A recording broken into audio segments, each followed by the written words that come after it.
Hello all, and welcome to Grid Rising. The Lady in Black did not disappoint as Darlington Raceway put on another great race weekend. I drank too much water before this. I'm so pumped up for the O'Reilly Series and the NASCAR Craftsman Truck Series. Two of the best ever in those series found victory lane to tame the track that is known as Too Tough to Tame. In two-wheel action, the AMA Supercross Championship leader put on another clinic, leaving Birmingham with an even larger points lead than he had once before. And lastly, I'll discuss some changes to Euro NASCAR branding, as well as some controversial moments across motorsports this past week. Hello once again, and welcome to Grid Rising. My name is Matthew Bro. I am the host tonight. Fortunately, my co-host Tanner Smith is a little under the weather, so I got you guys covered, sending him the best. Also want to send the best to our Patreon investors. Couldn't do it here without you guys. Colin, Deshelle, Mark, Robin, David, Matthew, Nico, Crystal, and Glory, who is our newest investor, as well as our Buy Me a Coffee and our YouTube Super Chats. Jason, Amber, all of them. Really appreciate Jason as well. 3 of them. He leads the leaderboard in that one, so aloha to Jason.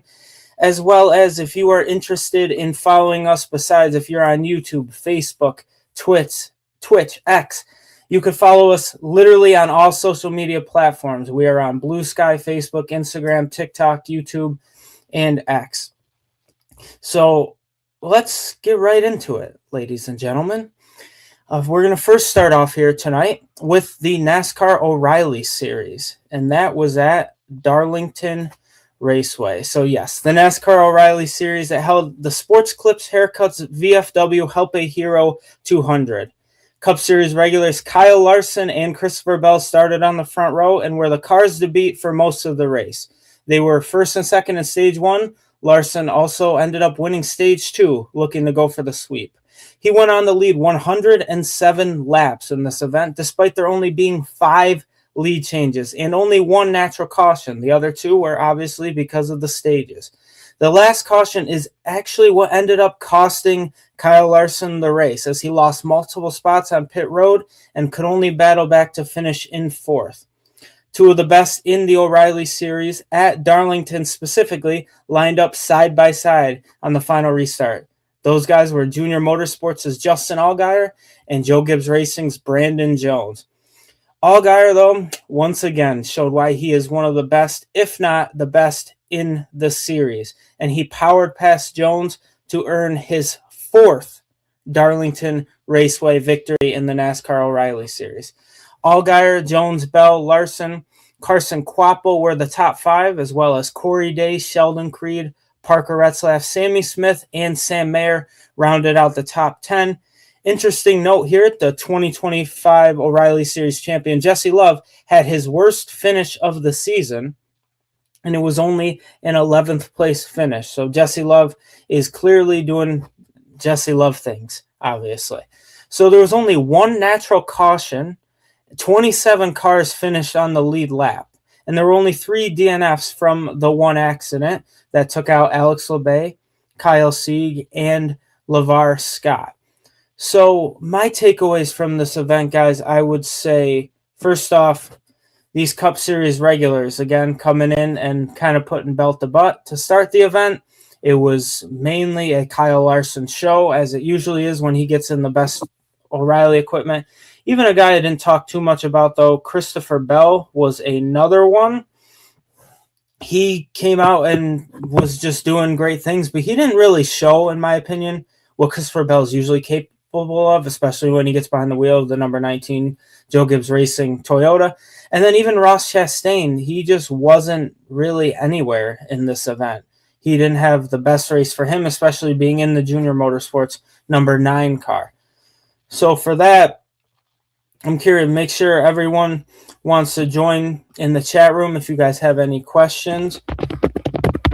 And I am trying to think what else I can touch on. Oh, there were so many things about Darlington. One thing I really did want to bring up is the fastest laps of the event. I think this is something that a lot of people don't really talk about. Could be for a variety of reasons. One is because it really doesn't matter. But for looking at the finishers, though, you look at Justin Allgaier, he had the second amount of fastest laps with 13 of the 147 laps run. Brandon Jones was not in the top 5. Christopher Bell, he had the third most, tied for the third most. He had 10. And then another guy, Kyle Larson, had 54. So absolutely, Kyle Larson was the car to beat. And unfortunately for him, it seems like Raja Kruth has had the issue too. The number 88 Junior Motorsports Chevrolet pit crew just put them a little bit behind. And as you saw in the Cup race as well, we touched on Grid Live or Grid post-race covers, a weekend wrap-up, I should say. Their pit crews can really cost you. And I think Bubba Wallace was the prime example of being sent from the top 5 back to the mid-15, I think the 20th, and then gets caught up in an accident in a part of the race where he really shouldn't have been. So for that, another thing I want to touch on too is why I brought that up is there's a guy in the field who, the reason why I brought this up in general, he finished in 34th, and that is Nathan Bird, the number 42 Young's Motorsports Chevrolet. He actually had 10 of the fastest laps of this event. So I think we should touch on the fact that a guy like Nathan Bird, who he was finished way in the back, it could have been he had more tires, he was running a little bit by himself, he was multiple laps down. But the fact that a guy in Young's Motorsports equipment came out and had 10 of the fastest laps of the race, similar to what the race winner Justin Allgaier had, similar to what one of the best Cup talents Christopher Bell had, more than a guy like Ross Chastain in the best equipment. So with that being said, I think there were so many interesting things about this race. There's another interesting thing. I want to shout out somebody who has been very helpful. We're going to bring him in here today.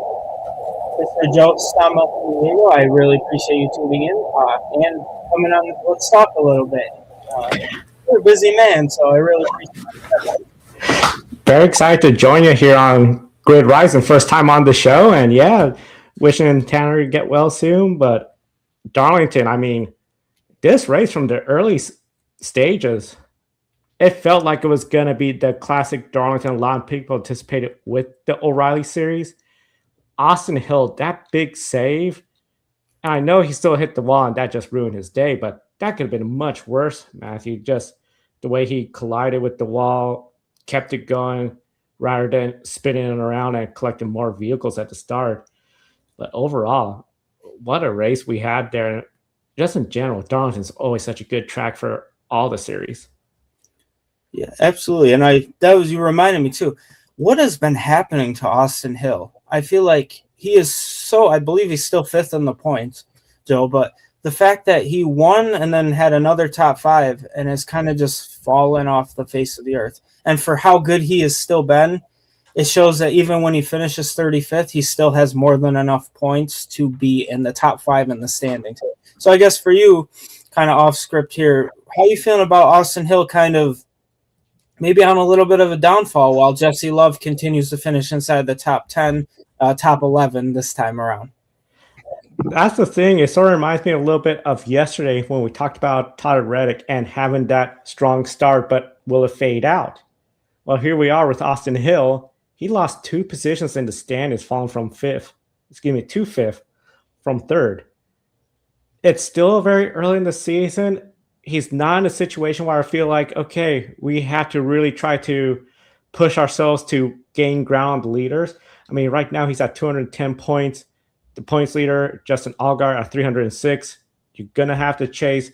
That's going to reset a lot of the points. So overall, I feel it's still early enough for Austin Hill, and he's still high enough where they're not in panic mode. Just let's recoup as a team. Let's get our organization back in order. Let's just do what we do. We know how to win the races. We know we're a good team.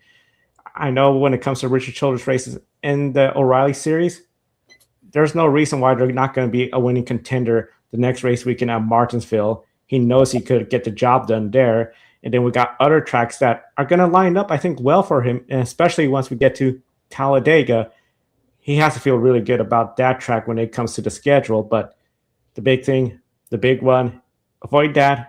If Austin Hill's up front, I almost think it's game over. He's going to get that win. Yeah, something about Austin Hill on those super speedways. I don't know if he can see the air. I know a lot of people have talked about guys like Dale Earnhardt Sr.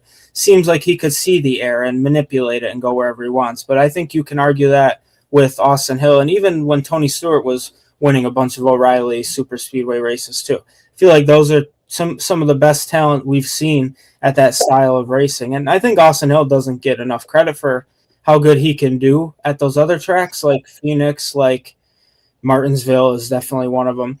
And I think he can really bounce back. I think it just depends on how well his teammate Jesse Love does too.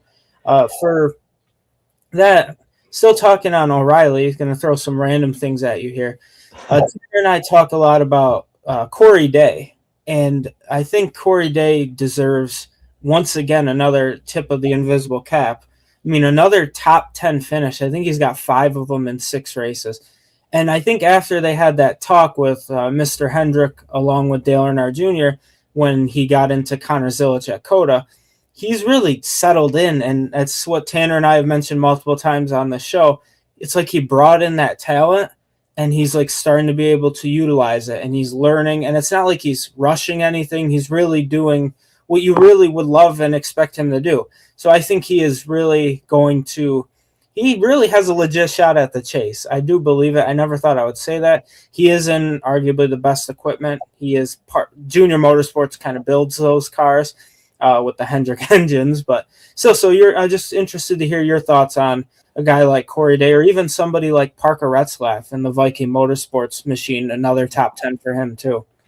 I'll start with Viking Motorsports. What a day for them. I mean, they come to Darlington, the track too tough to tame, and they were, I know we always use the lines of they're taming the track. They have solid control of what they were doing out there. Parker helping himself out. What we saw with Anthony Alfredo, giving that team a good solid run. Wonderful job by that team. Come to Darlington to do that. I feel if this was a 1.5 mile oval, we'll be talking about, okay, they got something going in the right direction. Or if it was a super speedway, we'll be talking about, oh, they got lucky. But they did this at Darlington, notoriously hard. You got to race up and get there. I feel this is a combination of great setup, the team did good, and the drivers delivered. And when it comes to drivers that deliver, Corey Day, as you said, I believe he was one of your first weapons of the week. And now he's looking a lot better on the track. He looks like he got a lot more composure. He's not pushing himself to make mistakes, putting himself in bad situations. Right now, 7th in the points, still early stage of the season, running up front, and not making the mistakes. Because one mistake that stood out to me, and correct me if I'm wrong, Jesse Love, pit road. Did he get bumped into, or did he just lock it up and spun in pit road? I know he got spun. I don't remember who spun him, but I think it was.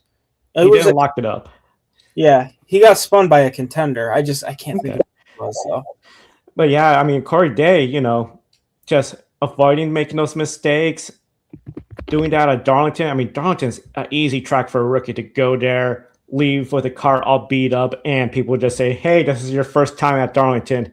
Don't worry about it. No, he brought it home, and I think tip to the hat, like you said, to Corey Day, if he continues this improvement, won't be long till we'll be talking about him being a contender for an eventual win. And just to briefly highlight about, you mentioned Austin Hill and his driving ability. When we were in Portland last year and just seeing how well he was able to race against Connor Zilic, that really impressed me. And I really feel he is a talented driver. I know when it comes to the Cup Series starts, it doesn't seem like anything spectacular, but we know what's the situation with RCR or Beard Motorsports. You only have one full-time employee in that 62 car, so not exactly going to be the most competitive ride, but a lot of potential and overall really good racing that we saw throughout the day at Darlington. Yeah, I also just looked it up to confirm it was William Sawalich who got into Jesse Love on pit road. And he's another guy who he's climbed his way up into the standings. I'm still very confident in those young Joe Gibbs racing drivers and Brent Cruz, who has missed a few races, obviously, because he's still 17 years old. but he's back in the car at Martinsville this coming week in the number 19. William Sawalich, I think, is really due for a victory coming up too. Sometime it's going to be interesting to see if Corey Day finds victory lane before William Sawalich. I never thought I would say that, but the reason why I say that is because we're consistently seeing a guy like Corey Day run up front. And I would argue that Hendrick Motorsports and Junior Motorsports Equipment is very similar to Joe Gibbs Racing on the Toyota side. I don't know if it's because we really haven't seen it. I guess you can't argue that Christopher Bell's not a Kyle Larson talent, because I think he really is. But like every time a Cup guy seems to get in that Junior Motorsports Equipment, it's just bell to butt immediately. But lately, I think, especially these past couple seasons, besides even like John Hunter Nemechek really comes in and wins, and then when Ty Gibbs did win a race or two when he was racing full-time Cup in the O'Reilly Series, it didn't seem like they have that same star power, in my opinion, that we've seen out of Joe Gibbs Racing before. Like, we used to be able to see Kyle Busch come down, and it was almost a guarantee he was going to be in the top three. And nowadays, it's just, even Christopher Bell was fighting pretty hard. He finished third. It's a great race, but he got beat by Brandon Jones. You could argue because Brandon Jones locks in when he comes to Darlington for some reason. He's got 2 wins here, I believe. Allgaier obviously has the 4. It's very funny, in my opinion, Joe, to like, some guys have their racetracks. And I think for Brandon Jones, he hasn't had a lot of success in the O'Reilly Series, but he's almost made the championship 4, and he's won a few races. But it's something about that Darlington. I don't know if it's because it's 187 degrees when he goes there, but he always gets it done. So, yeah, Jones had such a good run. I mean, just being strong up front all day, and it always seems like Darlington, you have drivers that just seem to really like this track and do well, and then there's just some. I think it was Kyle Petty. It may have been Darlington. He said he hated the place, fill it up with water, put a bunch of bass, and make it a big fishing pond. So overall, Jones, yeah, let's see what he could do at Martinsville. He has to feel pretty good because we know Martinsville he could run strong, and a lot of people feel like, as you mentioned, being close to the championship 4, that could have all changed if his teammate hadn't bumped him in the closing stages. But if he could go there with the momentum of a positive run in Darlington, there's no reason why he can't be a winning contender at Martinsville next weekend. Oh, I agree 1,000%. As long as Brent Cruz and Taylor Gray and William Sawalich don't get desperate behind him, like Ty Gibbs for some reason was in that event. I mean, Ty Gibbs did end up winning the championship, but that really did stain that relationship. And then once Ty Gibbs went back up to Cup, went to Cup, which was the following season anyway, Brandon Jones did a short tenure at Junior Motorsports and was like, I'm coming back to Toyota and Joe Gibbs Racing. So makes you wonder if that was possibly a loan situation. Like, there's always speculation that Jesse Love is on a Toyota loan. I can't confirm nor deny that, but I wonder if Toyota did that with Brandon Jones to be like, okay, get your head, you go do what you got to do, bring your sponsorship over to Junior Motorsports, but when you want to come back, let us know. There are some comments, Joe. I'm going to pull them up. Jamie, who began, I think it was last week or 2 weeks ago, joining in on the Grid Rising broadcast. We really appreciate Jamie. Hi from Lake Norman, North Carolina. Hello from Central New York on my end. Portland, Oregon here. We are 3 hours difference, right, Joe? 3 hour difference. Yep. Compared to when I used to live in Alaska, it was a 4 hour difference. Dang. That's just insane. I've only left this time zone once, so I couldn't tell you what it's like. But Jamie also said, as we approach the 7th race, Hendrick Motorsports is yet to win a Cup race, and Sawalich is great. Yeah, it's interesting. Even, I mean, O'Reilly, you could say that too, that he hasn't won yet in Corey Day. But yeah, we touched a lot. You and I specifically, Joe, touched a lot on the Grid wrap-up show, kind of about how Hendrick, it seems like their fans are getting a little antsy, the fact that they have not found victory lane yet. I mean, if I had to put this in the terms of like stick and ball sports, I would consider, like, if people compare the New York Yankees as the big budget, unlimited, get the big players, that's Hendrick Motorsports. I mean, you got Kyle Larson, you got Chase Elliott. William Byron has proven his talent. The 48, we know the situation there, but Hendrick gets usually top caliber drivers and always have top caliber equipment. So to go this far into your 7th race without a win, I can see why there's a sense of frustration. But if this was a series like Formula One, IndyCar, where you have less than 30 cars, I'd be like, what's going on? But when you have 36 cars minimum, and you got to remember, some of those losses were bad luck and crashes, wrong places. This one, yeah, they didn't exactly were the most competitive, but I think it won't be long. Put it this way, I would not anticipate Hendrick to go winless. That is not going to happen. I'll even say if we go 10 races in and they, for some reason, still doesn't have a win, that will be the moment where I'm like, what's going on? Something may need to change. No, I agree. Again, 1,000%. I think Hendrick Motorsports fans are failing to realize that they're always winning. So the moment they stop winning, just for a little bit, it's all of a sudden. I'm in a couple Facebook groups, and that's the most toxic place on the planet. And just some of these comments I was reading, I was just giggling because they were saying that it's the lawsuit comments and how it's rigged, but they're failing to realize that Tyler Reddick was a regular season champion, 2-time O'Reilly champion, very winning multiple races a year every year, pretty much except last season. But yeah, so I thought that another driver too, very, very talented driver. Jamie thinks that Christopher Bell might be leaving, or could see Bell leaving Joe Gibbs Racing in the future. For me, I'm starting with you. Is that a hot take or a cold take in your opinion, Joe? I would have to say that's a hot take. I know it's not exactly the start of the year he has hoped for, especially after winning 3 in a row last year. But then the rest of the season, he seemed to cool off. And in general, I said this yesterday too, this is not the Christopher Bell that I feel was you put him in a must-win situation and he goes out there and get the win like he's done in year past. I almost feel something's missing. And we've heard the frustration between him and the crew chief of, I'm tired of these third places. I'm tired of these top fives. I want to get wins. Right now, I mean, Chase Briscoe is looking like the better driver there. Denny Hamlin, the veteran, the experienced, better driver. Ty Gibbs is running up there too. I would have to say if for Bell to leave Joe Gibbs Racing, it has to be a season where they're having some bad luck. They're cleared the 4th JGR car, but at the same time, who will replace him? Who will step into that role? Because we do know that the 20 car has a history of Logano wasn't cutting it. They brought in Kansas. When Kansas started not cutting it, they brought in Eric Jones. Jones was then replaced by Bell. Could history repeat itself? But then who will it be? That's a good point. For me, I kind of think the opposite way. I feel like this is Christopher Bell's team as long as he wants to be a part of it. So, I kind of agree in the sense.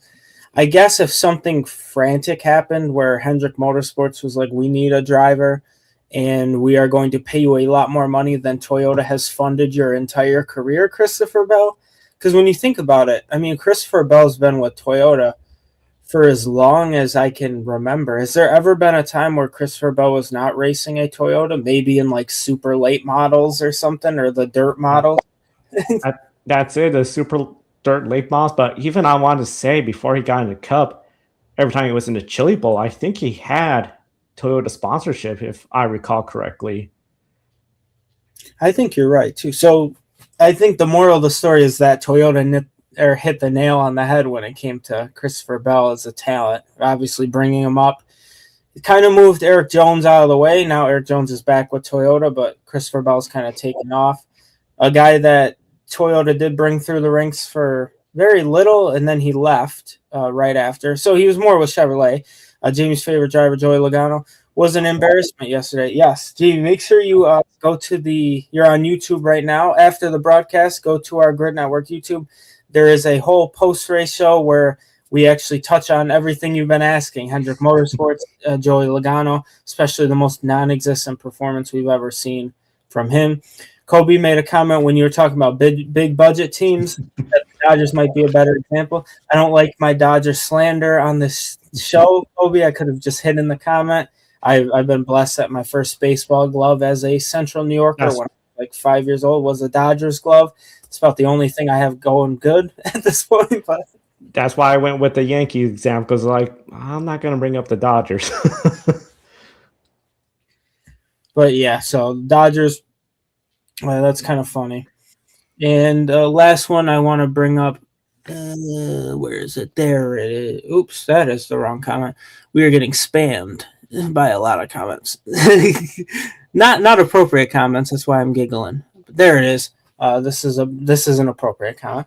The new design Chevy may be the problem. Yes, we absolutely agree with that. Thank you for banning those comments. Appreciate it. Yeah, another thing we touched on, main part of the broadcast, I think we did hit, was like, what is Chevrolet and Hendrick Motorsports? It seems like the Spires and the, well, I was about to say Trackhouse, but that would be a lie, and I don't want to lie. The Spires seem to pick it up, while Hendrick seems to just not. But they're still 5th, 6th, and 10th in the points. But for you, Joe, do you have anything else to add for the O'Reilly series before we move on to the next segment?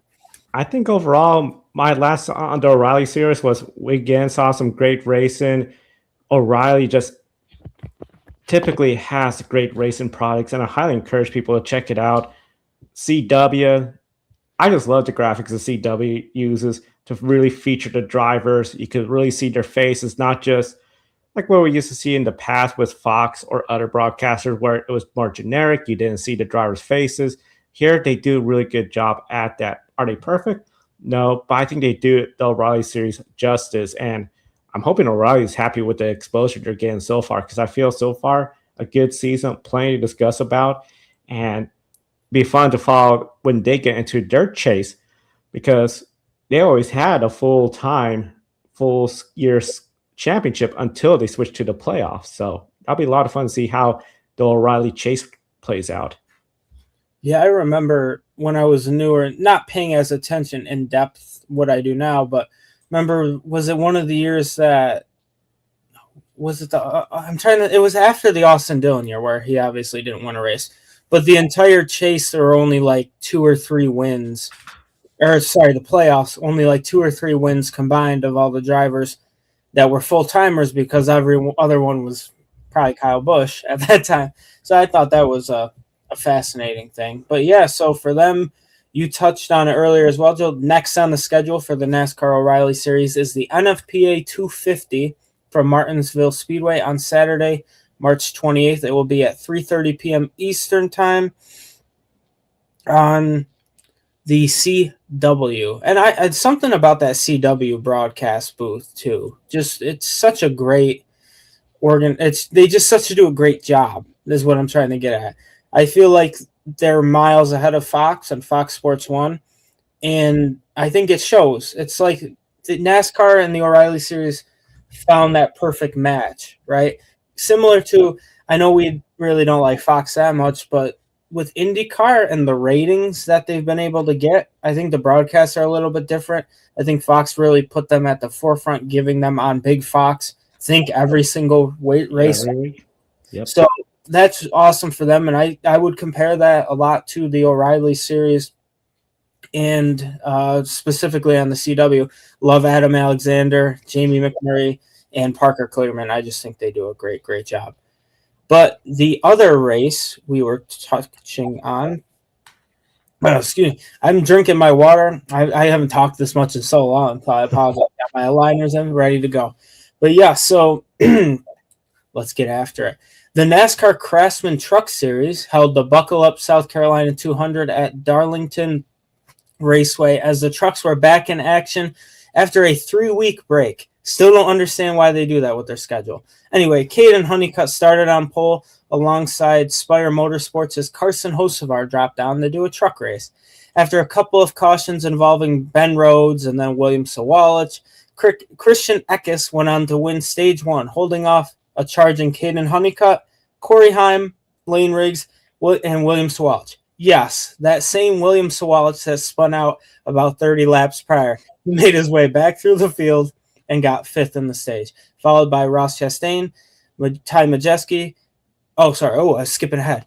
My bad. In Stage 2, it was all Caden Honeycutt and Ross Chastain. As Honeycutt went on to win the stage, it's actually technically, they said, his first stage win officially. He did get one because of a disqualification from Tricon a few seasons back. So congrats on your first official stage win, Mr. Kane Honeycutt. Like I said, he held off Ross Chastain, Ty Majeski, Corey Heim, and Christian Eckes again. The final stage, Joe, it consisted multiple cautions. I mean, Connor Jones was involved in one. He cleared himself. I don't know what happened. Got up in the Dawson Sutton. Dawson Sutton had some words on the radio that I can't say on this broadcast. Lane Riggs cleared himself too, right into Ty Majeski, and Andres Perez de Lara was in that accident as well. Completely totaled two fast race trucks. While battling for the lead too, later on in the race, Carson Hocevar's tires, they just wore out too much, as Ross Chastain looked like he was going to set sail for victory. Hocevar ended up getting a flat tire just a few laps prior while running inside the top 10. I think he was still in second, if I'm not mistaken. Got a flat tire, brought out a caution that would lead to not one, but two overtimes. We got a double overtime finish at Darlington. In overtime one, Chastain got around Honeycutt, but an accident happened involving Tyler Ankrum, Corey LaJoie, Stuart Friesen, Jake Garcia, Daniel Hemrick, and Justin Haley. All were involved, and it forced a second overtime. In overtime two, Chastain took off again, took the lead, looked like he was going to get another victory until Mr. Corey Heim and the number 5 Tricon Garage Toyota came down pit road. Fox completely missed it at the end before the first overtime, put their scuff tires on, and used it to their full advantage. After restarting the first overtime in 5th, and then made his way up to 9th in less than a full lap. Started the second overtime 9th, and then Heim made a daring move. One of the best moves I think we've seen in quite a while, at least in the NASCAR Craftsman Truck Series, to get around Ross Chastain in the final turn. And Joe, it was once again Heim time. It was his 24th career NASCAR Truck Series win in just 91 races. He is now tied for the 5th most Truck Series wins ever. I mean, this is a kid who's, 22, 23 years old still. He's still young. Future Cup Series champion we've talked about on this broadcast. So for you, Joe, I'm just curious, I guess your initial thoughts on that chaotic ending to that event. That seemed like Chastain had it. Yeah, it looked like he had it, but, I mean, we saw a lot of cautions, including one caution that stood out was Ty Majeski, I believe Riggs, and the 44 when they all got together entering turn 1. I mean, you talk about a sweet move. Majeski on that prior restart in the middle, 3 wide, exiting turn 4, made a pass. So I was bummed to see him go out. But overall, this was the kind of race I think a lot of people anticipate for Darlington. The chaos, the crashes, the third stage being wild, which last year, that seemed to be a real big trend. The third stage would just be the nuts stage, where things go crazy. We saw that again with the Truck Series, especially when Hocevar hit the wall. And why I couldn't help but sort of laugh a little bit was when Hocevar crashed and started sliding backwards, the tailgate of the truck, the bed cover went up. And I was thinking, that is the biggest roof flap, truck flap out there to keep the truck on the ground. So overall, the truck race was really good stuff watching that. But yeah, especially the big wreck at the first overtime. It's like, okay, that's something you sort of anticipate. What Heim did, especially I believe it was the last restart in regulations. It was a restart where the outside truck spun the tires and he made that move on the outside. I think that really gave Heim the knowledge that I can make this work, and if we have more restarts, and he certainly capitalized that opportunity when we had the overtime and did the second overtime. And one thing I will say, dude, some of my favorite throwback teams were in the truck race, including number 17, homage to DW and his old Western Auto Chevrolet. The 11 with the red and the font looked like Bill Elliott's old Budweiser Ford Thunderbird, which we've talked a little bit about on yesterday's show with winning the first 4 out of 6 races. So, and under the lights at Darlington, I do like it where, okay, we're not going to have the Cup Series race under the lights because of TV time spot Sunday, But if we could run the truck series Friday night, what a way to kick off the weekend. It sucks. We didn't even mention it in the O'Reilly segment about the throwbacks. I just think, unfortunately, it's one of those things, Joe, where it seems like it's dying out a little bit. But I do love the fact that they are honoring these legends off the track, doing autograph sessions, a lot of PR stuff, right? I saw guys like Ron Hornaday Jr., Mike Skinner, DW, all those guys were there. And it's awesome to bring back the guys who really built the sport to where they are now, to bring them back. And I know you might not honor them with the scheme. Reminds me of specifically short track racing. We talk a lot about that on this broadcast, Tanner and myself. The Cars Tour has done a few throwback events. I saw guys like Dawson Sutton honor DW with the scheme number 17, pretty much the same scheme that Gio Ruggiero honored him with. Landon Lewis honored an old Ron Hornaday Jr., his mentor's car. That was pretty awesome to see. And there were so many great throwbacks in that event. But this one, too, a lot of Greg Biffle throwbacks in the O'Reilly series. And I don't know if many in the truck series. But I think Dean Thompson's car, the number 26 machine in O'Reilly, knocked it out of the park with that.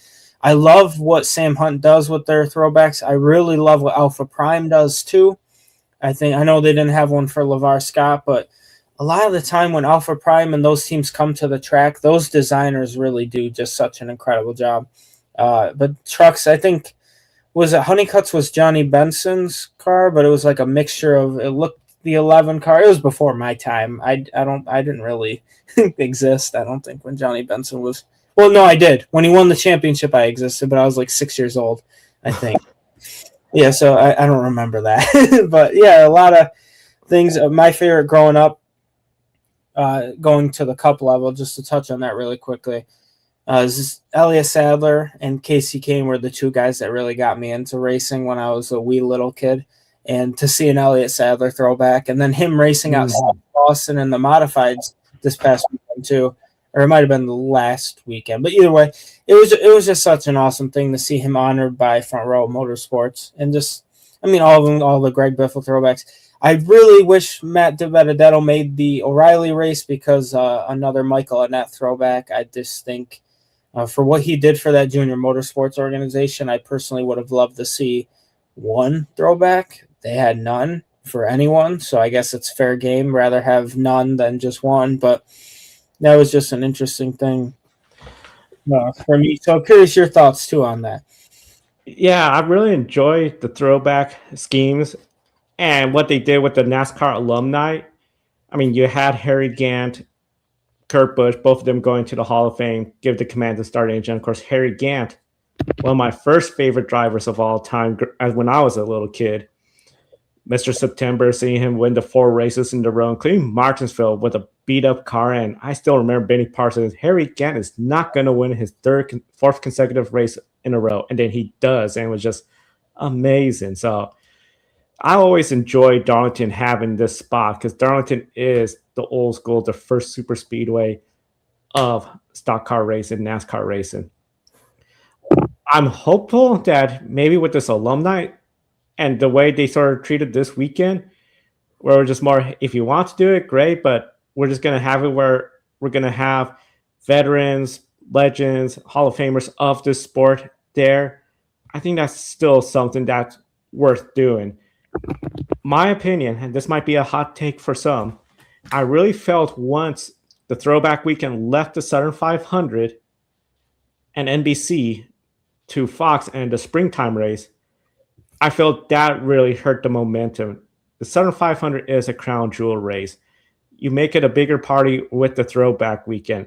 NBC, they would have the throwback commercial saying that Southern 500 on NBC with the retro graphics. They'll bring in Ken Squire, Ned Jarrett, Kyle Petty. What great time it felt, because that is such a long race, and then you just had that portion where they were in there still covering the race, but it just felt like this is a fun atmosphere. And then I just feel like when they switched over to the spring race on Fox, the race is on FS1, not broadcast television.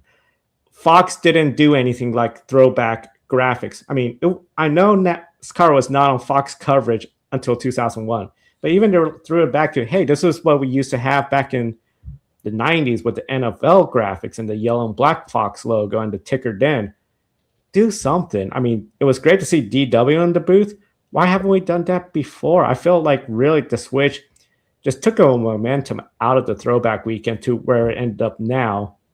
So overall, I think the Elliott Salers paint scheme, one of my favorites from the Cup Series. Xfinity Series, there's quite a few. Can't really think of any off the top of my head that really stood out. But it was in the Truck Series. That's why I think that is my favorite race when it comes to all the classic paint schemes we saw there. And hopefully maybe they'll just do a little bit of a better job organizing such a race weekend, but at least do something to allow the opportunities for teams to run tribute schemes, retro schemes, and Darlington in the springtime. Be a good race for it. I'm hoping the TV partner, particularly Fox, since they have this TV deal, give it a little bit more attention. Like, it really shocked me when I forgot which throwback paint scheme, but Kevin Harvick said, if they run a throwback paint scheme, we'll show it on TV more. And I've just felt like you really haven't done it that much really in the past. And the Elliott Salers scheme was beautiful. We didn't see that much of it on TV either. So maybe they could do some improvement there. Yeah, I think that goes back to like a marketing type of aspect. There's a lot of companies don't want to associate their brand with really anything else than what you see week in and week out. And I think that kind of eliminates the throwbacks. I think the next gen era kind of killed some of the throwbacks too, based on the number placement. And then just the effort. There's probably a lot more that goes into it than I think we realize. But not really. I want to shout out colleague Ram as well. I mean, they put on an absolute beautiful of the display, I should say, of their race trucks with all their throwbacks. I loved Mini Tyrell's throwback. That was probably one of my favorite. I don't know if it was honoring Bill Lester directly, but it reminded me of that number 8 Bill Lester machine when he drove back in the day. And there was a comment too from Scott, not to Rob, but what happened to Mini Tyrell? Just wondering. So what happened with him is he was running in the back. He cut a tire, Scott. He hit the wall. And then I think he hit the wall so hard he had steer box issues from what I saw in a report. And he ended up falling way back, ending up finishing 34th. He was 64 laps down. Really hate to say it, but I like Mini Tyrell a lot. I watched him race. He's from Manassas, Virginia, where a lot of my family's from too. Or not from, but where they lived for a lot of my young life. Just what an abysmal start for the Ram race to the seat winner. I hope they don't judge him based on that. I just think he's had the worst luck possible. But for that, there was a throwback, and that was Corey Heim obviously coming back and just winning. Again, he has won 13 races in his last however many starts. I mean, won already this year. There is a couple comments too, heading back to, but for me, before I get into those, I think Corey Heim continues to prove week in and week out when they allow him near a steering wheel with 4 tires under him that he can go out and he can compete and he can win. I really hope. They said Rockingham is coming up. He doesn't have a ride yet, but he is $50,000 richer with the truck challenge stuff going on. If Stuart Friesen has a truck available, that number 62, if you've noticed, they've been running that every week. That's something, I don't know if Toyota's funding it, which is pretty awesome to see. Tricon's got 5 trucks that run full-time, just not 5 full-time drivers.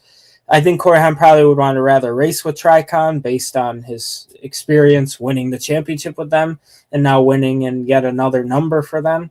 Maybe they should throw him back in the 1 so he could win in the 1 truck, so he'll have the 1, 5, and 11 under his belt. But the reason why I just wanted to bring that up, I mean, what an incredible move. This is a comment too from Jamie. Heim time in 2027 at 23:11.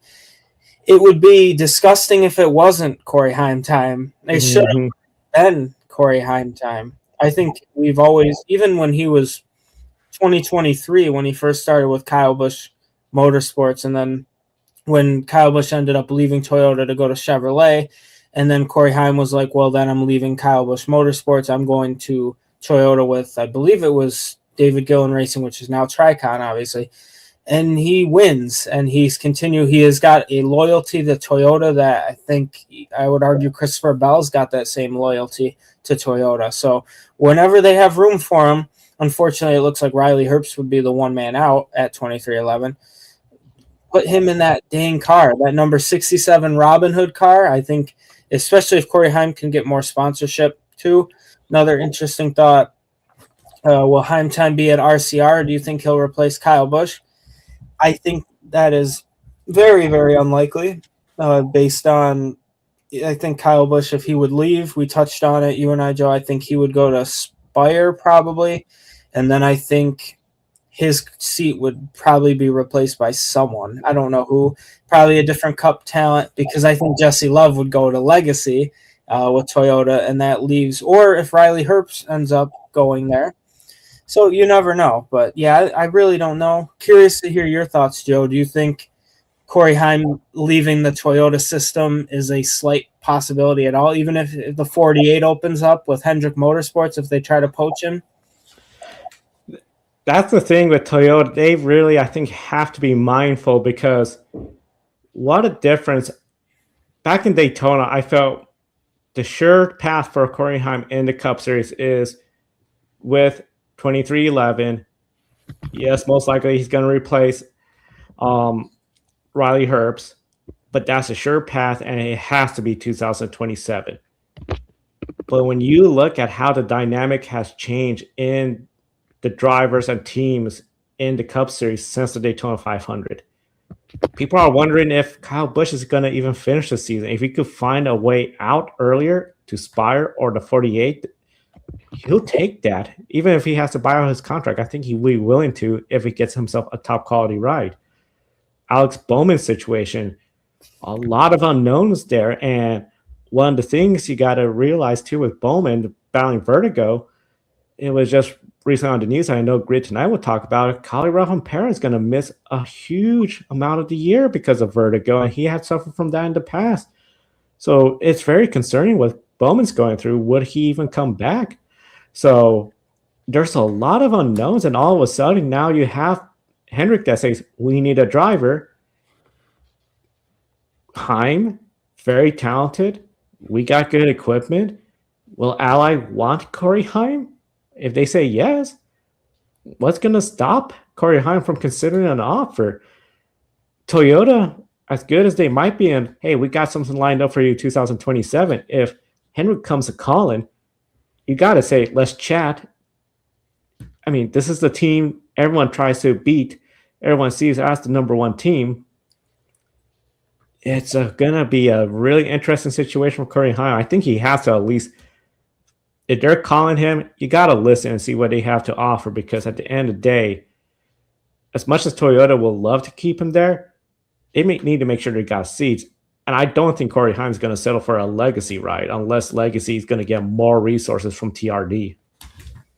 Yeah, I get you. And I remember there was even rumors last year that someone like a Connor Zilic or a Corey Heim would replace Justin Haley in the 7 car towards the end of the year, just because that car was just not doing what they wanted it to do. But yeah, for Corey Heim, I think if you're Michael Jordan and you're Denny Hamlin, if you even get wind that a Hendrick Motorsports or Aspire or anyone is trying to poach your driver, if you're Mr. Michael Jordan, who's got a lot of money, obviously, now that Tyler Reddick is winning every single race too, the Jordan scheme's a little bad luck on the Tyler Reddick car, it seems like lately. If you've noticed in the 6 races, Jordan Brand has sponsored 2 of them, and they're the 2 races where he did not win.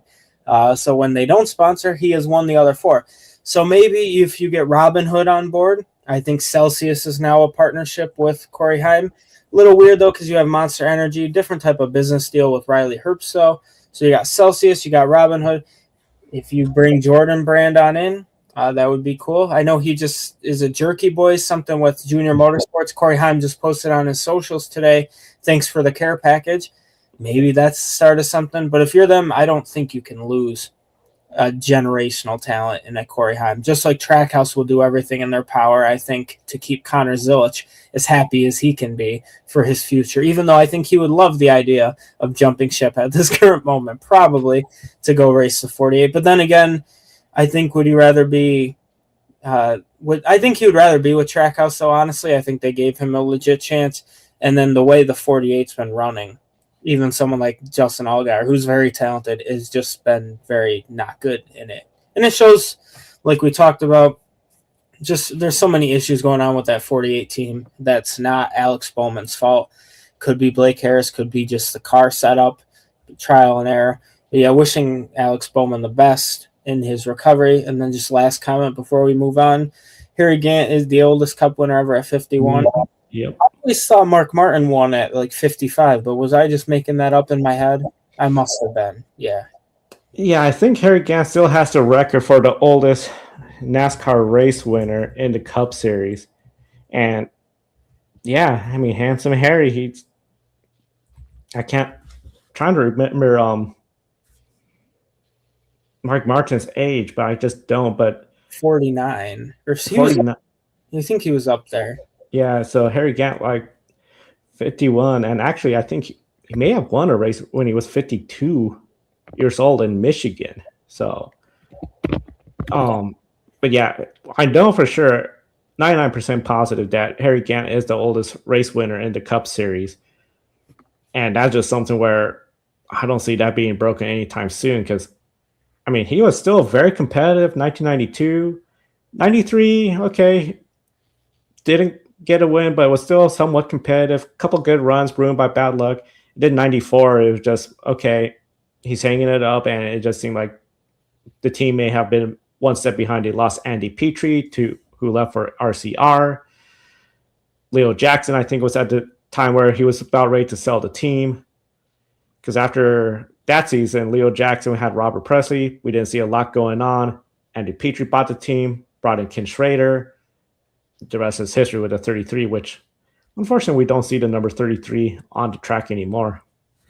Yeah, only when Austin Hill gets to ride it. Or, I mean, Jesse Love sometimes, but like you said, I wish it was out there 36 races a year, but it's not. And I just looked it up. So Mark Martin was 52 when he won his last nationwide series race. Okay. But his final Cup win, he was 50.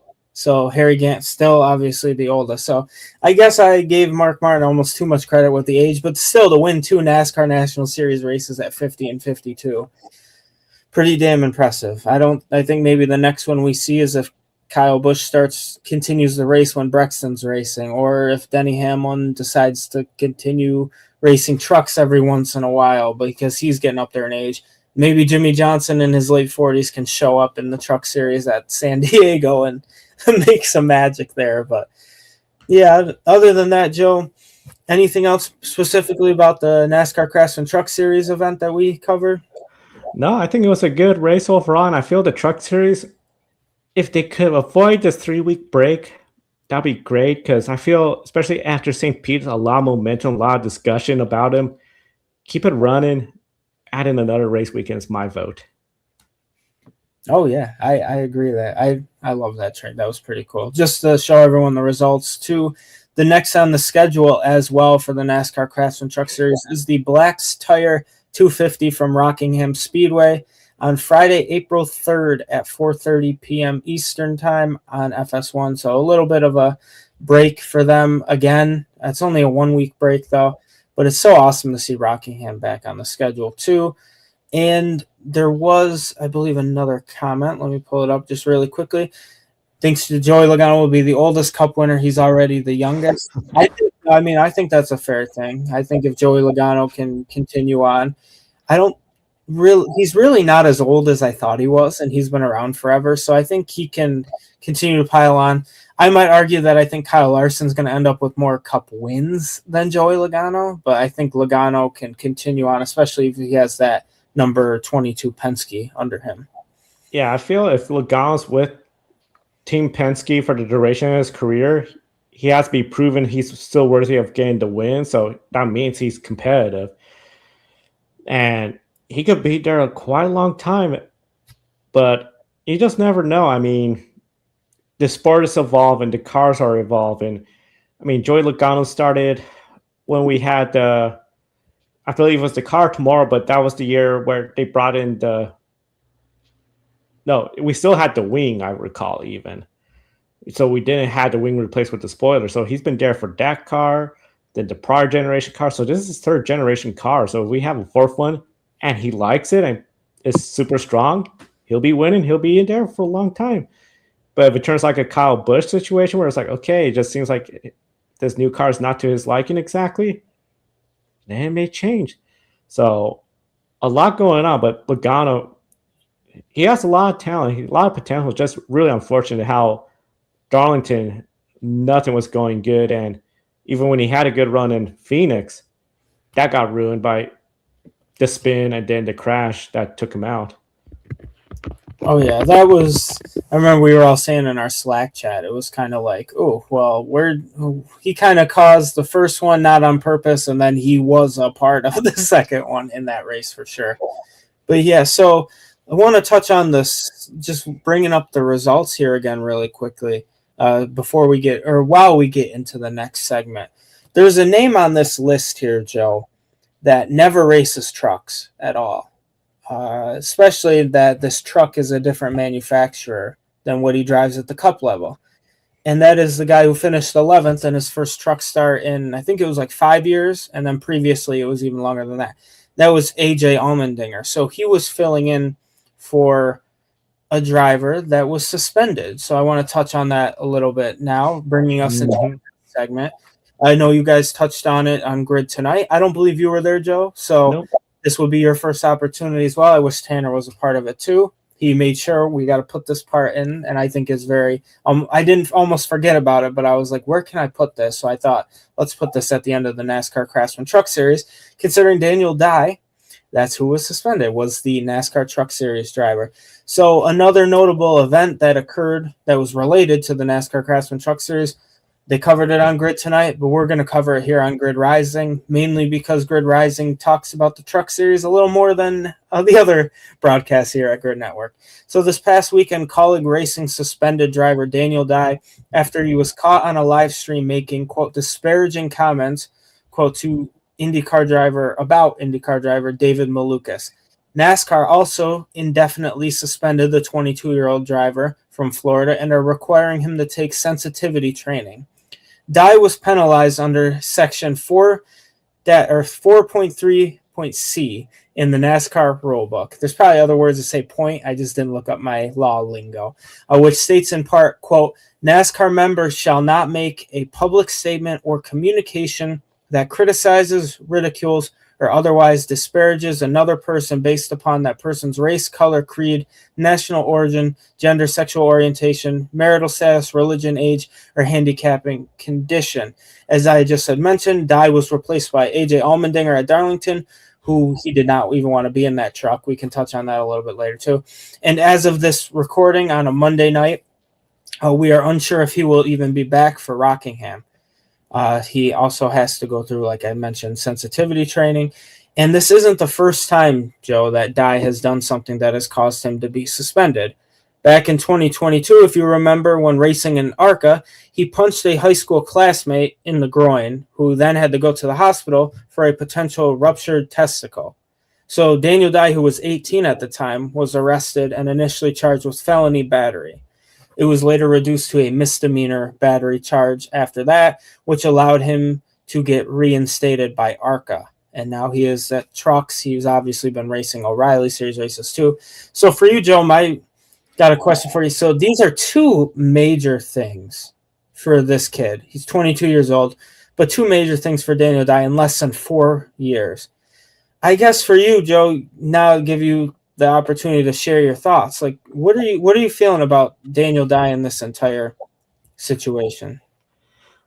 I've said this on a couple of occasions before, separate from Daniel Dye, but from other drivers that have made news for immature and straight up dumb things.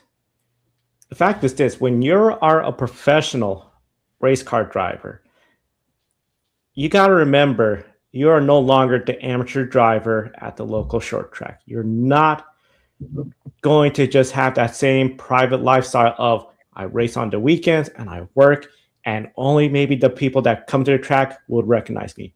You're a public figure when you're in professional level motorsports. Every time you put on that fire suit is not a generic black or blue or any color fire suit with no logos, no sponsors, maybe just the emblem of Sim or Alpine Star, whoever you bought the fire suit from. You, as a professional, you got Fortune 500 companies like Ally. You have corporations that are global, like Ford, Mopar, which is part of Stellantis. You represent all those employees, all those shareholders, stakeholders. A corporate entity relies on you. So you take a big role when it comes to that public image of that organization, plus the team that employs you. You're the face of the team. So for that truck team, everyone's going to remember you're the driver of that. They're going to remember how you acted and how that reflects the engineers, the crew chiefs, the owners, the people that work in the public relations, the communications, so many people. You cannot make such immature moves. You cannot make boneheaded mistakes. What Daniel Dye did was just very immature and frankly dumb. Why are you on the air streaming, going through playing cards? Is this somebody that really is something Dodge Ram wants? A driver that goes on the air and is just opening packs of cards, having a side conversation with his buddies? Is that what we really want? Is this the kind of person you want representing your corporation? It just really makes me frustrated that you have drivers with these kind of opportunities and they'll do these kinds of moves. This is just something that he should have learned early on. And I think this is something a lot of organizations, especially if you're in the public sector, you go through orientation, and especially when it comes to understanding diversity, the challenges other groups face, the equality aspect of it, just being a professional, because you're going to be held to a higher standard. And when you're held to a higher standard, that applies everywhere. Social media, public appearances. Heck, Daniel Dye or any driver, if they were to go to a restaurant and make a fool of themselves, it only takes one person on that restaurant to capture it all on the camera phone, post it online, and they're going to have to explain to the sponsors. They're going to have to apologize. You are not a private citizen at that point. You are pretty much like a public figure. Act like a professional. Be that professional.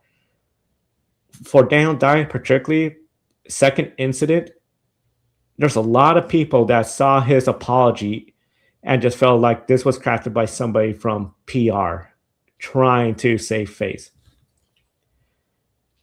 If that's the case, I really, really hope somebody reach out to Daniel Dye, and not to just say, Daniel, you really screwed up, and, put him down, but Daniel, you really screwed up.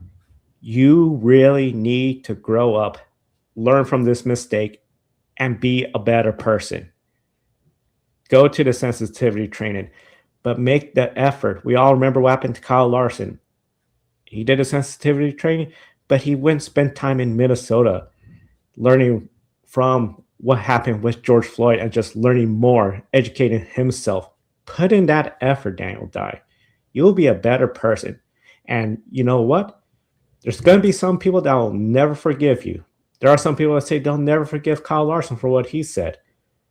But if you could make your mistake into being a better person and then sharing your experience to educate others, that is how you're going to get the respect from some other that will give you that second chance. So Daniel Dye, it was just, to hear what he said, especially about an IndyCar driver, I think it's totally disgusting. But then at the same time, as a motorsport enthusiast, the fact that he acted so ignorant of the IndyCar race in ovals. Yes, the Indianapolis 500 is the biggest oval race in the United States. Come on, Daniel. You gotta, to be frank, grow up, realize the platform you're in. This is not a game. This is not something that, even if it is funded by somebody outside, you gotta put in the effort to be a better person, because you keep this up, your time is going to run out sooner before you know it. Well said. I think Jamie agrees with you, Joe. The comments and attitude by Dye made were very unprofessional. And then our very own Kobe Lambeth as well. I'm sure David Malukas will be asked about it this weekend at Barber. Without a doubt. He's definitely been as quiet as he's ever been on social media. I feel about it too. My thoughts are specifically just working with driver development. And I know Scott Lynch, if he's still listening, he knows.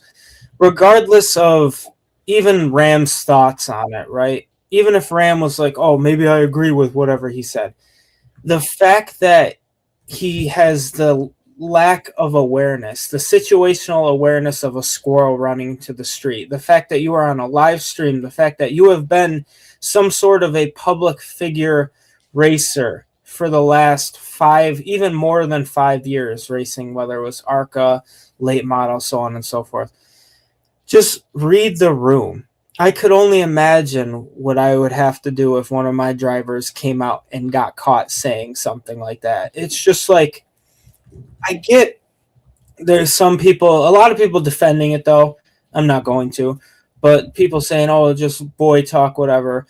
It doesn't matter. When you're a public figure on a live stream talking to your buddies, I think we haven't mentioned Brent Cruz was there. I know Brent Cruz might have giggled a little bit, but did remove himself a little bit off to the side in the room when Daniel Dye was making some of the comments about David Malukas. It's just kind of like, just gives off that stereotypical rich, spoiled kid has gotten everything for himself from daddy and mommy and stuff like that, with his father owning dealerships and then a race to stop suicide, stuff like that. It's like the kid needs a reality check. And I don't know if the sensitivity training is going to do it. We've seen Haley Deegan, Kyle Busch, Kyle Larson, all recent members of doing sensitivity training for different reasons, different words being said. Obviously, Kyle Larson was suspended. Haley Deegan and Kyle Busch both said, I think it was the R word, and they didn't get suspended or anything, but I think they both got fined and had to take training. But for Daniel Dye, it's like, this is a repeat offender now. This is the same guy got arrested for felony battery and then a misdemeanor battery, got it dismissed to. Well, I guess went down to. So it's just a lack of maturity, Joe, from a 22-year-old man. It's not even a kid anymore. This is a grown man makes comments like that. And it's just, I don't care what stereotypical NASCAR fan feels about it, whether you agree with him or not. Just the fact that he said it, not understanding. Every time he gets out of bed and posts on social media, he is representing multi-million-dollar organizations, whether it's car dealership, whether it's just Ram in general, it's Colleague Racing. When he gets into the 52 car, it's AM Racing, I believe it is, that he's representing that every single day in his life. It doesn't matter if he's in the fast food drive-thru or if he's at Walmart shopping for groceries, if he does that there, I don't know. But you're always a public figure now. And he should know that by now. It's silly to me. But for him, it's just, yeah. So thank you, Scott, 100%. Appreciate Scott knows significantly more about having to deal with PR than you and I combined. So I appreciate him for saying the 100% comment. It's silly. There's blasphemy, a lot of adjectives, that would be an adjective. I'm losing it over here. That could describe the whole situation. I think you hit it on the head. It's like, don't be stupid. It's like the guy needs a reality check. And I don't know if suspending him for one race is going to do it. But I hope he realizes that he just went from 10th to 19th. He was legit having a pretty decent season, being 10th in the standings. Now he is back to 19th. Maybe that one race, we're going to have this conversation when the chase comes around. And if he misses by, say, 10, 15 points, and if he was averaging a certain amount of points per race, what he could have gotten at Darlington. If he had AJ Allmendinger's points from that race, would he have made the chase? So that's going to be a conversation we're going to have in many months from now. And we'll keep everyone updated on Grid Network TV socials as well about Daniel Dye if he does most likely be reinstated after he completes his training, or if Colleague Racing decides to say, hey, Corey LaJoie's taking up our free agent truck all the time anyway. Let's put Corey LaJoie in the 10. And we're going to have maybe Daniel Dye can race 1 or 2 races in the 25. We don't know. But they have, I think it's Carson Ferguson this week coming up in the 25. The kid earned it. That was a great opportunity for him. But yeah, any other comments, Joe, before we get into, we've been running a little long, apologize, but at the same time, Tanner and I also run, we're about an hour and a half broadcast. I mean, there's so much to cover in motorsports, and these topics, I'm glad you brought it up because it is something where, you know, Grid Tonight, encourage everyone to subscribe. They covered it, but it's still something that people in the industry are talking about. And yeah, Daniel died 10th to 19th. That's going to hurt. And I think, I mean, he has to really, I think this is the time he's going to really learn now that grow up, shape up, or ship out. I couldn't agree more with that. Especially, like you said, 22 years old. I mean, come on, bro. Like, damn Daniel, kind of the meme from when I was probably like 18 years old. But yeah, so anyway, moving on to our next topic of conversation. This is a topic of conversation that you will not really see on any other types of broadcasts. Oh, sorry. Yes, go make sure no truck race. Yeah, sorry, Martin's. It's Martinsville the next week. So Carson Ferguson's got such a long time to go. Thank you, Kobe. Really appreciate you for that. My bad. But yeah, Rockingham, we'll be interested to see what Daniel died. But like I was saying, there is a topic that Grid Rising talks about, or a series that a lot of other podcasts that talk about NASCAR and stuff do not. And that's all the NASCAR series that are not in the United States of America. We talk about NASCAR Mexico. We've talked about NASCAR Brazil, highlighting that. But the NASCAR Euro series is back in action. And just for Kobe, modifieds are. Yes, modifieds are. So the NASCAR Euro series, some big news, Joe, coming out there. I'm going to pull up this photo, so I want to shout out NASCAR Euro series as well. Team FJ, founder and organizer of the NASCAR Euro series, has announced the launch of V8 GP. The new name and identity for the NASCAR Euro series is Top Tier Pro Championship. According to the release, this is more than a rebrand, as V8 GP represents a strategic evolution designed to strengthen the championship's international positioning, clarify its elite status, and celebrate the essence of what makes the NASCAR Euro Series unique, which are authentic V8-powered race cars competing wheel-to-wheel on Europe's most iconic circuits. And they do have, I believe it's same Toyota, Chevrolet, Ford, and their cars look more like the Camaro, the Camry, and the Mustang you see on the road every day. But anyway, for over a decade, the Pro Division has been the ultimate stage for professional drivers in European touring car racing. With the introduction of V8 GP, that status is now reflected in a name that is bold, powerful, and instantly recognizable. And to summarize for everyone, the NASCAR Euro Pro Championship will now be known as the NASCAR Euro Series V8 GP. I've said it multiple times. I'm ingraining it into your head. V8 GP. You'll remember the name. The new identity reinforces the championship's premium positioning and performance DNA. And they also said in the release, the new identity is built on two fundamental pillars, V8 and GP, obviously. V8 as in the unmistakable roar and mechanical purity of the naturally aspirated American engines. It symbolizes raw performance, tradition, and authenticity. And the GP stands for Grand Prix Intensity, a reference to Europe's great racing venues and the championship's highest level competitive standards. Now, they don't start for a few more weeks, Joe. I believe April 18th is when their season kicks off. I'm curious from your perspective, too, kind of just this is more of like a marketing-based question. How do you think this is going to affect Euro NASCAR? Now they're rebranding. Like a lot of NASCAR fans love V8 engines, love a lot of motorsports people love that American horsepower. And now V8 Euro Series, they're kind of like, well, we're going to market ourselves as that. So I guess what are your thoughts about it? I'm really curious to just see how it's going to respond and will it grow the sport. The one thing I was thinking of, because of course we follow all forms of motorsport, and especially Formula One. And we know there's people that talk about, oh, they missed the days of the V12 engines, the V10s, the V8s, and the noise they made. And now you got these little V6 turbos. that are much more quieter. And now with the current regulations, there's even more battery saving, all this. I feel this is almost a target towards if you just want raw horsepower V8, the noise level, this is what we're doing. And it was sort of, it's interesting because the supercar series used to just be called the V8 supercar series. They sort of dropped the V8 name with supercars and just focus on the supercar series branding. So I'm really curious to see how is this going to work out over in Europe.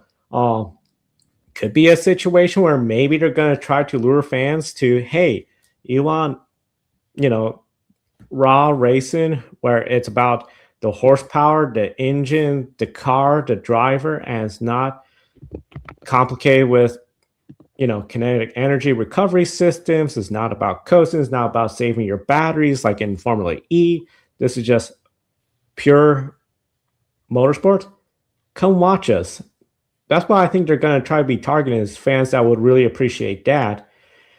But I feel it's still a long way. Like, there's going to be, I think, the fans that, especially like they got short tracks over there in some places, that are going to be interested in that. If you're into drag racing, which is popular there, I mean, some parts, I believe France, Germany, they're into tractor pulls, sled pulls. So if they're going to be targeting those fans that love motorsports, that love the racing, and make it accessible, because we know NASCAR Euro Series race is going to be a lot more accessible compared to a Formula One race.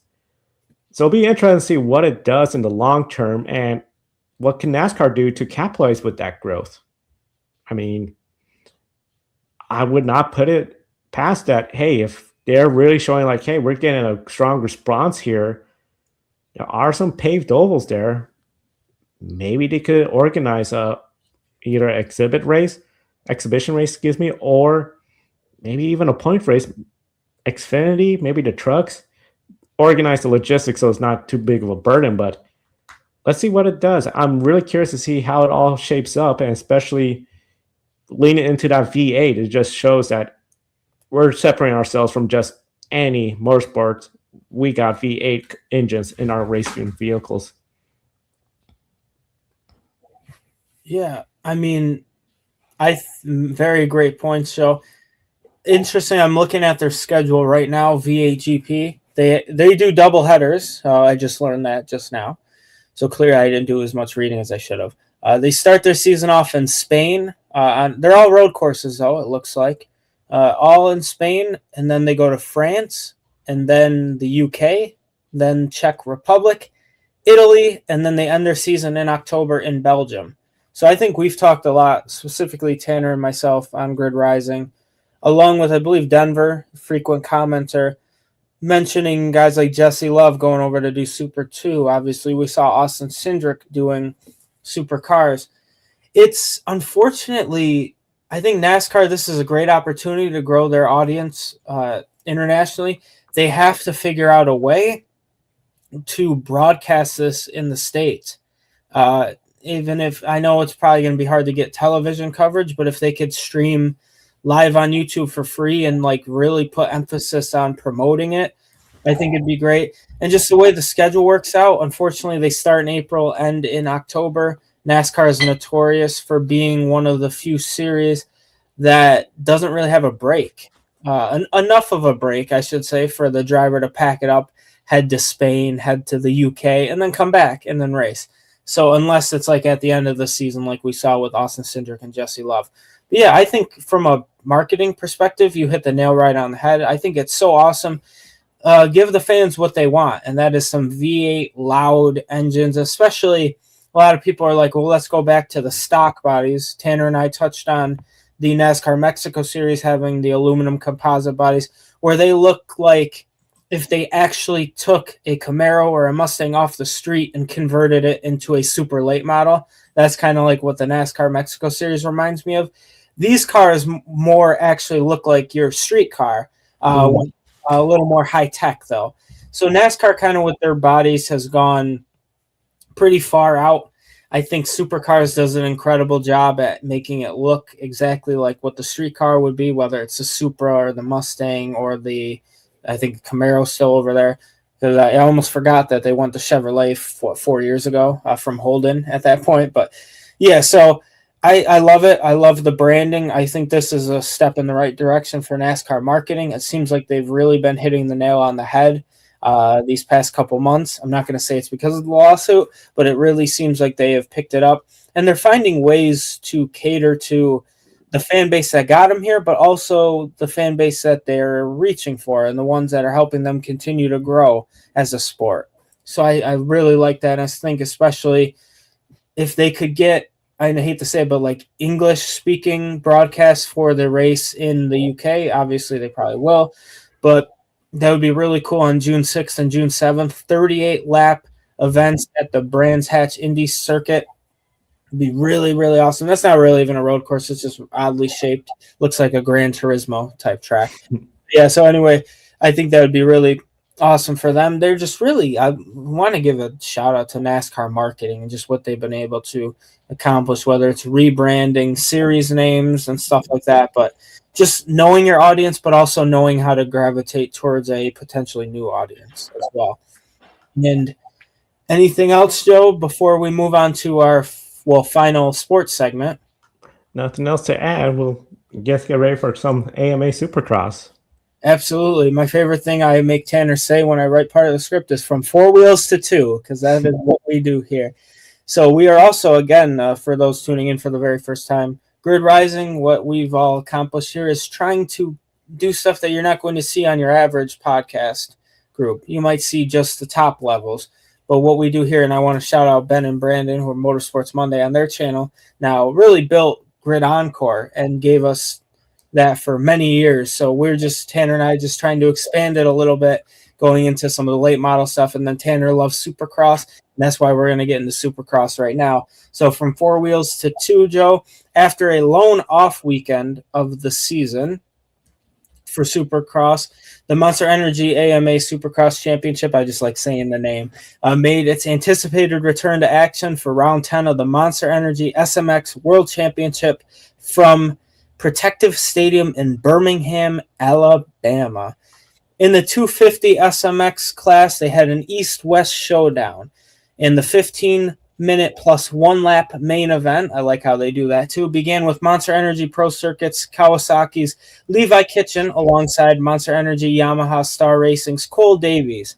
After trading the lead multiple times, I mean, these two were battling each other. Davies ended up taking control and leading about at the halfway mark. While they were battling, Honda HRC Progressive's Joe Shimoda, we talked about him a lot on Grid Rising, and Monster Energy Pro Circuit Kawasaki Seth Handmaker, along with a more notable name for those who watch NASCAR and ARCA, Monster Energy Yamaha Star Racing's Hayden Deegan, which is Haley Deegan's younger brother, put on an exceptional battle between those three. Some good old-fashioned two-wheel racing right there. But after some late surges, Shimoda kept trying to get around Davies, and he just really couldn't. And then Deegan surged by both of them with about a minute to go. And Deegan really sprinted away to take an impressive, very impressive come-from-behind victory. However, if you look at the results next to me, following the conclusion of the race, AMA officials reviewed a moment during the main event where Deegan made a, quote, illegal lane shift through a split lane section of the racetrack that required riders to commit to a single lane. That is a mouthful of a rule right there. As a result, as you can see, Deegan was penalized 1 position for cutting the track, which ultimately gave the win to Davies. Davies now leads the Eastern Divisional Championship standings by 6 points over Handmaker, with Shimoda 9 points behind in third.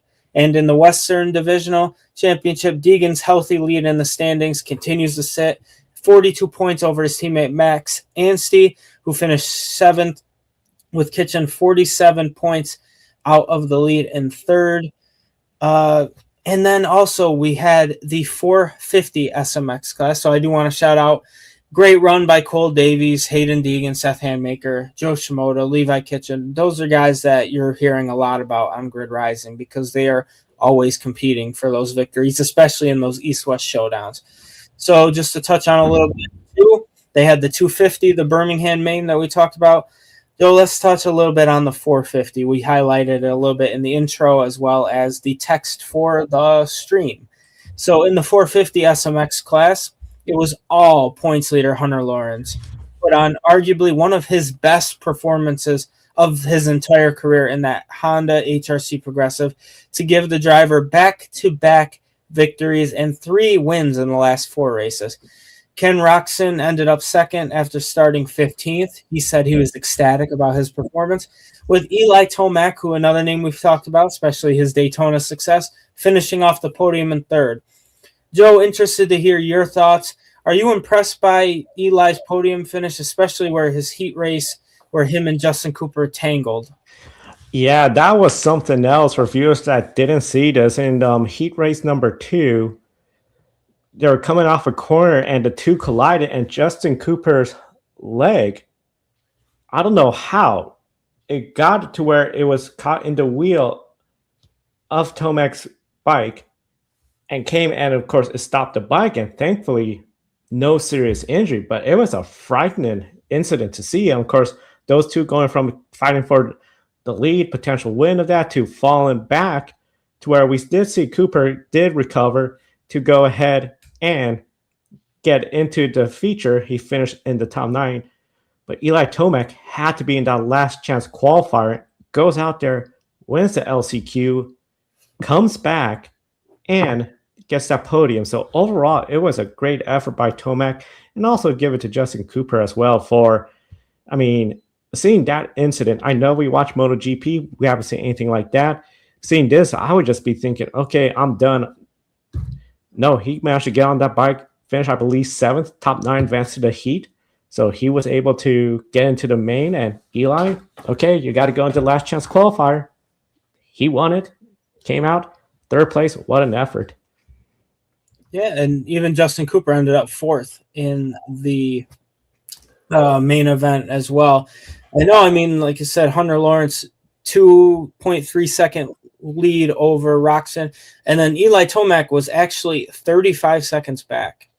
That's just the performance that Hunter Lawrence is on. It's like that number 96 bike has just taken off.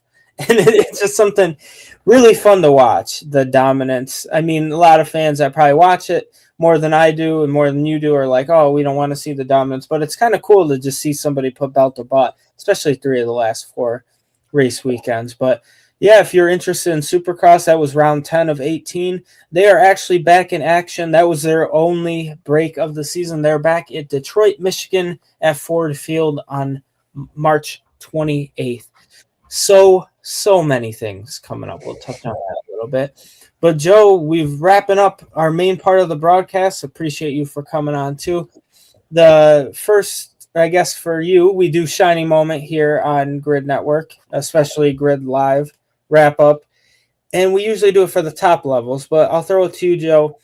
What was your one shining moment or many shining moments from this weekend in the lower tier series? Well, definitely, I would say, Eli Cooper, AMA recovery. What an effort by him to just come back, put that incident behind him, be motivated. Podium, take that with what you can. The truck series, great racing overall. Corey Heim, that last lap move to go way on the inside, slide up front, take the win. That's a huge standout. And then the Xfinity series, overall, I enjoyed that race pretty much. And I would say probably the shining moment from that event has to be just when you look at the day Viking Motorsport had. What an effort by that team, a team that could use more success, and very thrilled for them. Yeah, I agree. I think you hit the nail on the head for mine too, a shining moment. It was tough to think because, I mean, there were so many things. My main one, I would agree with you, was the Corey Heim moment. I just think coming down to take tires, he said in his interview, well, we have nothing to lose. I don't think I'm going to win this race, even though he was running 5th for most of the time. Came down, Fox broadcast completely missed it, was 15th place, got some 5-lap scuffs on the car. Like you said, made a great move on that restart to put himself into 9th before double overtime, and then he just set sail. I believe his last lap was like over half a second faster than Ross Chastain's last lap, who seemed like he was going to win. And they were telling him, I think it was, it's a McReynolds. I can't think if it's, I think it's Larry's. He raced Brendan, thank you. Yeah, so his spotter was like, Heim's coming. And then I was like, oh. And then Ross said he was driving. He looked out of his window, and Corey Heim was slide jobbing him and took the lead in the final turn to win the race. So that's probably my main one shining moment from that race weekend. I think you could argue, too, some great things in the O'Reilly series, especially Parker Retzlaff again. I mean, that Viking Motorsports organization is really showing something. I think, is it the RCR they have the technical alliance with?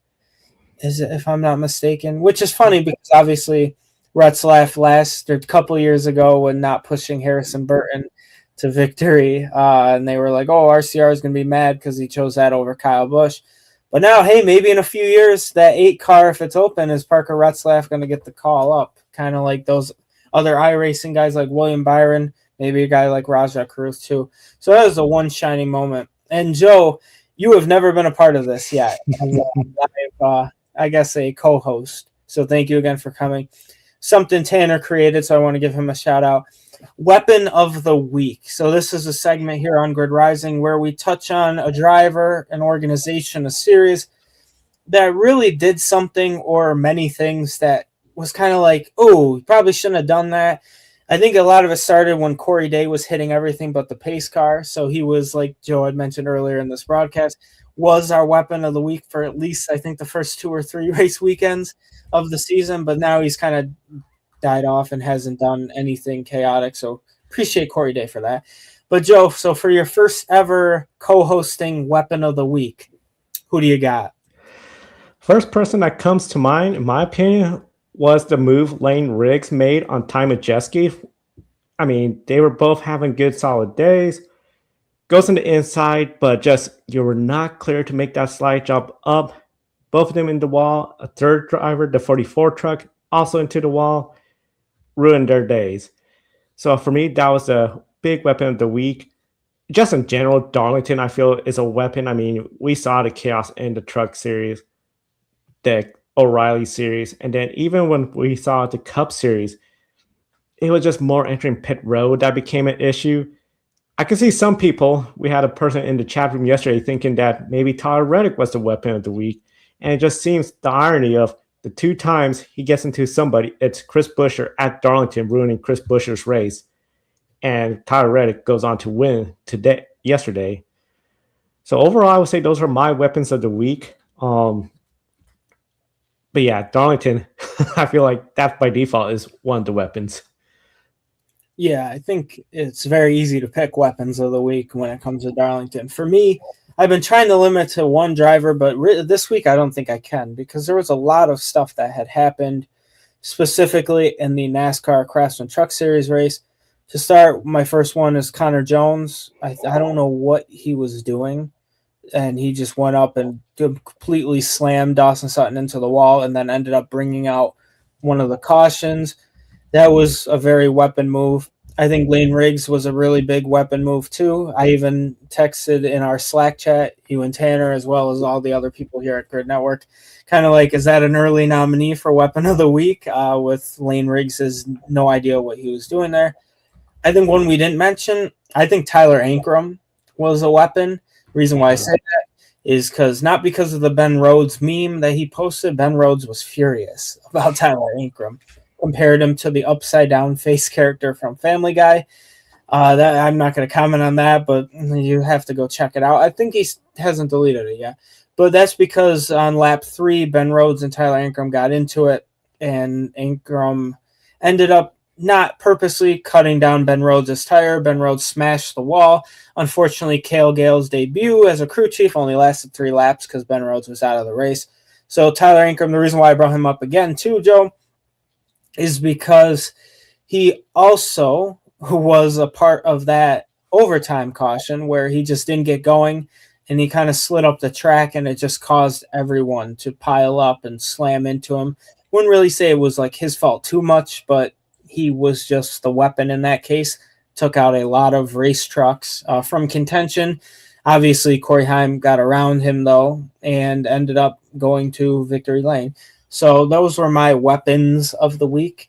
I don't think Supercross really had too many. And then even in the O'Reilly series, there was only one natural caution. And it took out, I feel bad for LeVar Scott, too. But yeah, those are our weapons of the week. And just to close it out, always want to give a big shout out to our Patreon investors, Colin, Deshelle, Mark, Robin, David, Matthew, Crystal. Always a pleasure for them being able to help fund this great thing that Joe has created here. And as well as our YouTube Super Chats and our Buy Me a Coffees. Jason M. Aloha to him. I always say it because we were live on air I was specifically live on air when he had done all three of his chats or coffee. So I really appreciate him. And as a reminder too, Grid tonight coming up Wednesday. Those guys always have a lot to talk about. Matt, Kobe, and Joshua. My apologies on that. And social media, like we talk about. I think Joe has done a great job with social media, getting as many clips and stuff. Even from this show, you guys will see many clips go up on Blue Sky, Facebook, Instagram, TikTok, YouTube, and X. So for next week on Grid Rising, there are so many things. You're going to have so much fun. Hopefully Tanner's back and healthy. We have NASCAR O'Reilly at Martinsville, NASCAR Wheel and Modified at Martinsville, ARCA East at Hickory, Cars Tour at Wake County, NASCAR Mexico at Chiapas, Indy next, a doubleheader at Barber, and AMA Supercross in Detroit. That is so much. So I promise you we won't be asking a lot of questions. We encourage the chat participation as well. And I always say this is episode 6. So as a reminder to all, first off, I want to thank Joe for coming in on such short notice. Really appreciate him as always. But as a reminder, don't be afraid to do something great all. And thank you all for tuning in on behalf of Joe, and Tanner, and myself. Thank you all once again for tuning into episode 6. And we will see you all next time on Grid Rising. So thank you again.